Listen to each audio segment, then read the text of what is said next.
Welcome to the Fredua Christian Historical Channel. We're so glad you've chosen to join us. Before we dive into today's incredible story, please take a moment to subscribe, share, and give this video a thumbs up so more people can discover this history.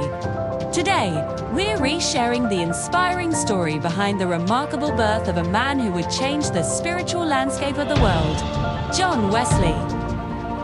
Let's set the scene. It's June 28, 1703, in the quaint English village of Epworth, Lincolnshire. This was a time before Great Britain was even officially formed, when England was a kingdom striving for unity. The spiritual climate was just as unsettled. The early 1700s were marked by religious apathy and moral decay. The Church of England, once a beacon of faith, appears conformal and distant, losing much of its spiritual fire.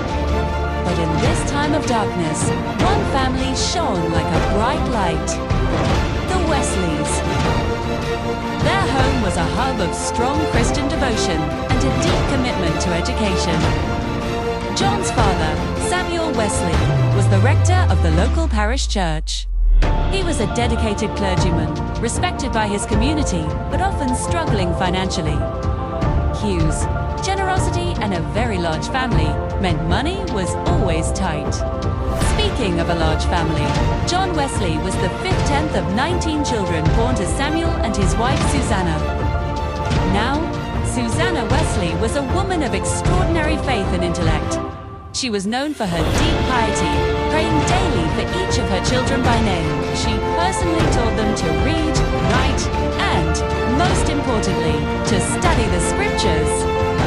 In an era when individualized attention was a luxury, the Wesley household was a beacon of discipline, learning, and love. Their modest lives were filled with a powerful sense of religious order, prayer, and song. On the night of June 28th, John was welcomed into this bustling home. The Epworth was a humble two-story timber and brick house surrounded by farmland.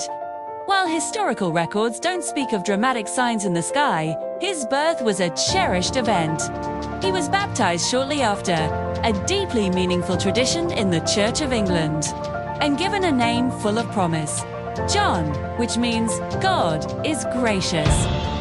Susanna Wesley firmly believed that every child was born with a divine purpose.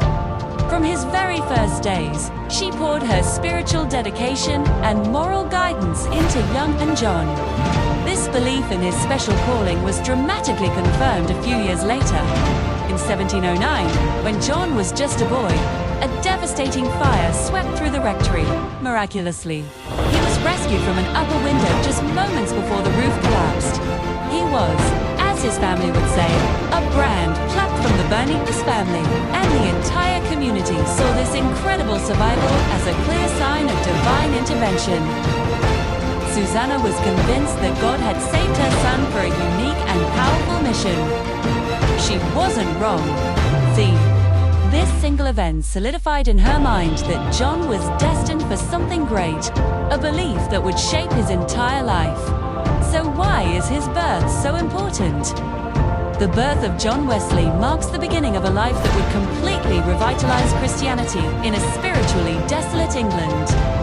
His work would lead to the founding of the Methodist movement, a force that would ignite spiritual awakenings not just in his home country, but across Europe and America.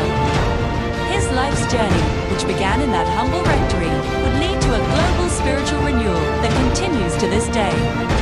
That's why his birthday is still commemorated by millions of Methodists worldwide. We're not just celebrating a date on a calendar. We're honoring the start of a transformative journey. We're celebrating the profound legacy of John Wesley and the incredible, enduring impact of his life. Thank you so much for watching. If this story inspired you, please like, share, and subscribe to our channel for more amazing stories from Christian history. God bless you all.